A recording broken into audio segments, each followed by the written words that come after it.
Explore wild animal world in Camojojo. And welcome to view our outdoors equipment on our website. If this is your first visit to our channel, you can subscribe to us. Cubs are born in January after a gestation period of approximately 7 months. Although mating occurs in June, fetal development takes place mainly in the last 2 months of pregnancy after the fertilized egg implants in the uterus in November, delayed implantation.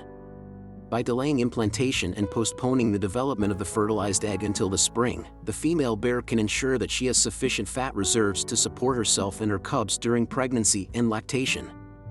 This gives the cubs a better chance of survival and allows the mother to successfully raise her offspring. It is true that female bears need to have a certain level of body fat in order to become pregnant and give birth to healthy cubs.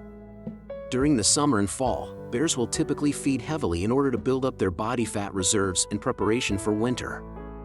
If the female bear does not attain sufficient body fat or weight during this time, she may not be able to become pregnant or carry her cubs to term. This is because the body fat reserves are necessary for the female bear's body to produce the hormone prolactin, which is needed for the development of the mammary glands and milk production. In addition, the body fat reserves are also used as a source of energy for the female bear during the winter months, when she is in a state of dormancy and does not eat or drink. The body fat reserves help to keep the female bear and her cubs warm and provide the energy needed for lactation and caring for the cubs. If the female bear does not have sufficient body fat reserves, it is possible that the embryos may not attach to the uterine wall and subsequently develop into little bears.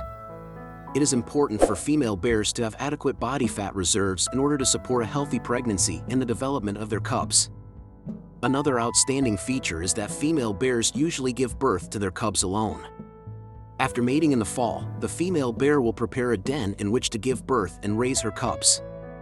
This can be a hollow tree, a cave, or a hole dug in the ground. The den provides a safe, warm, and dark place for the cubs to grow and develop. When the cubs are born, they are usually very small and weigh only a few ounces. They are born blind and helpless, and the mother will fiercely protect and care for them. The cubs will nurse from their mother and consume her milk for the first few months of life. This milk is rich in nutrients and antibodies, which help the cubs grow and develop.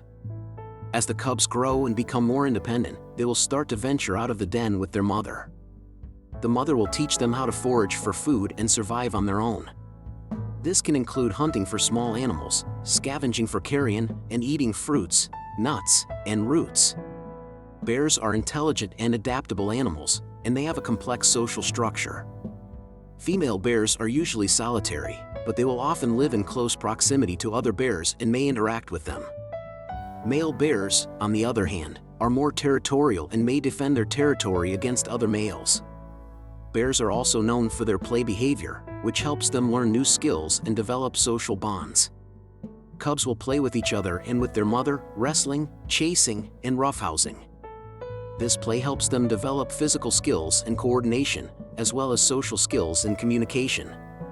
As the cubs grow and become more independent, they will eventually leave their mother and establish their own territory. This can take anywhere from a few months to a few years, depending on the species and the individual bear. Once they have left their mother, bears are generally solitary animals, although they may have overlapping ranges and interact with other bears at times. Well, that's all. Thank you. If you enjoy what you see, subscribe us.